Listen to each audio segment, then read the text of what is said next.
Welcome back, everybody, to another thrilling episode of Thrive Your Program with Coach 2J. This is your host, Jeremy Jones, and today we're going to talk about scaling mid-workout and why this is a winning strategy over time.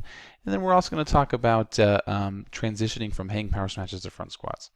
So we've got this workout where we've got a row buy-in, and then we're doing some either hang power snatches with a barbell, or we're doing some single arm dumbbell snatches, and then we're going down, and then there's rest, right? So it's an 8-minute cycle, row buy-in, and then max rounds 5, 7, 9, and then a 2-minute rest. Now, this is one of those situations where, and this is in general with most workouts, if we can get people to use a load that's heavier or a variation that's more advanced in the earlier rounds when they're fresh, when they have a little bit more control over their bodies, that's going to be a better benefit than if they scale the whole thing for the entire workout.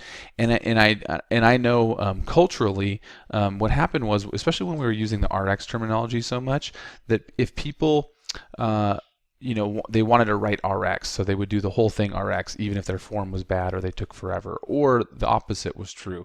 People would, if they were scaling one movement out of 5, they would scale the whole thing, because if it's not RX, then who cares, And the problem with that is, and then the other thing I'll mention, another scenario is when people, like, there's kind of a walk of shame, like, oh, if you can't do it the whole workout, then just scale the whole thing. And you'll hear coaches say that. And now that might be, in certain scenarios, the right approach, because it's a little bit safer. It may not give them the right stimulus. If they scale everything down for every round, then they may get too many rounds or go too fast and not get the proper stimulus. But what happens is if we can have people use a heavier load in the beginning, or more advanced variation in the beginning, that's going to give a better stimulus to their bodies, and then we drop the load or the progression to maintain intensity and safety, so they still get a good workout in.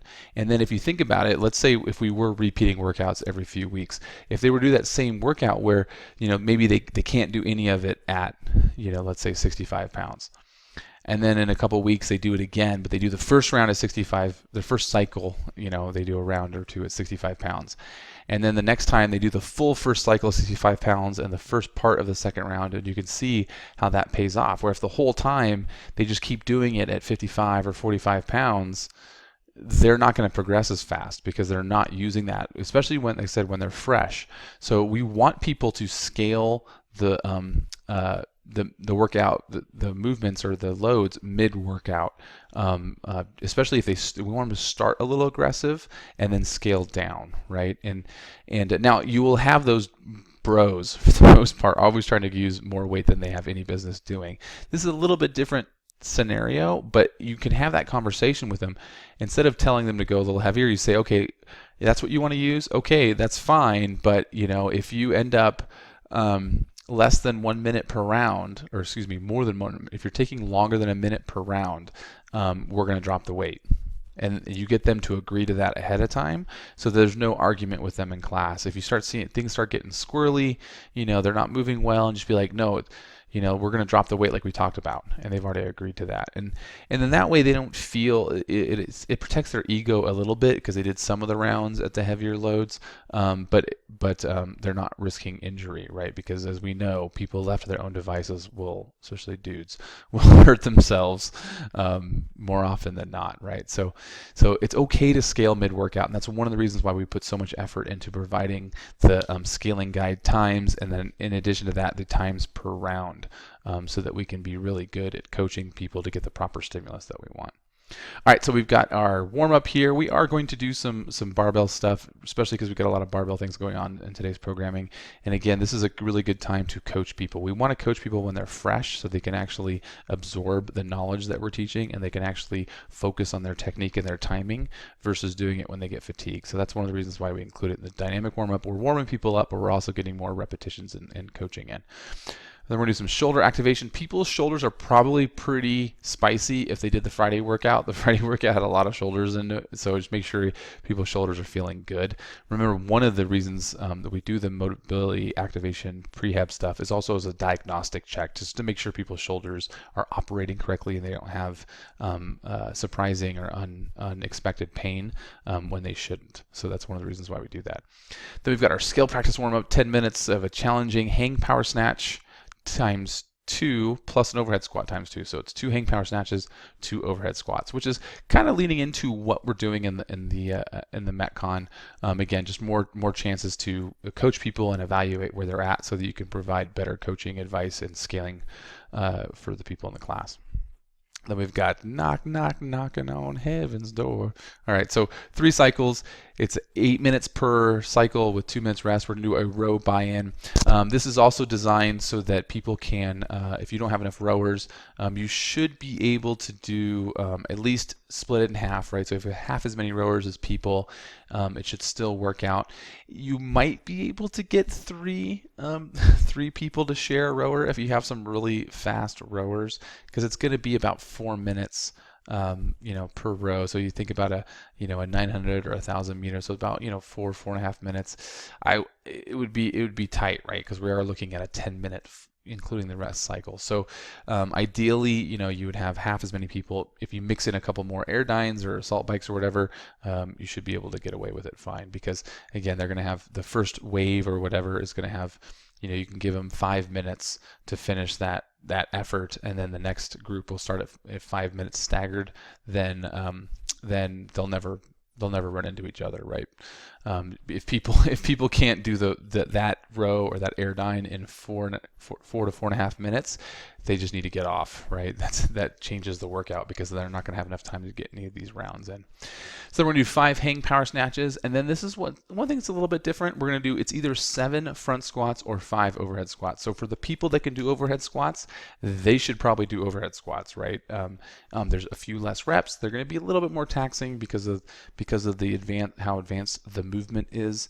But again, we have a lot of people who shouldn't be doing overhead squats in Metcons. But this isn't.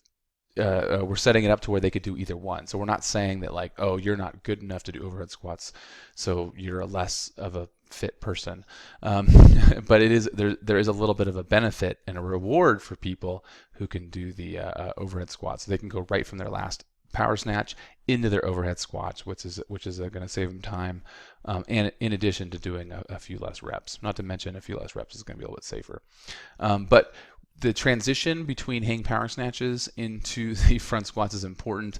It's not a heavy weight, but I'm not really comfortable with having people go from that overhead position into a front squat position from overhead, right? So their hands are wide and then sliding their hands in and catching it in the front squat.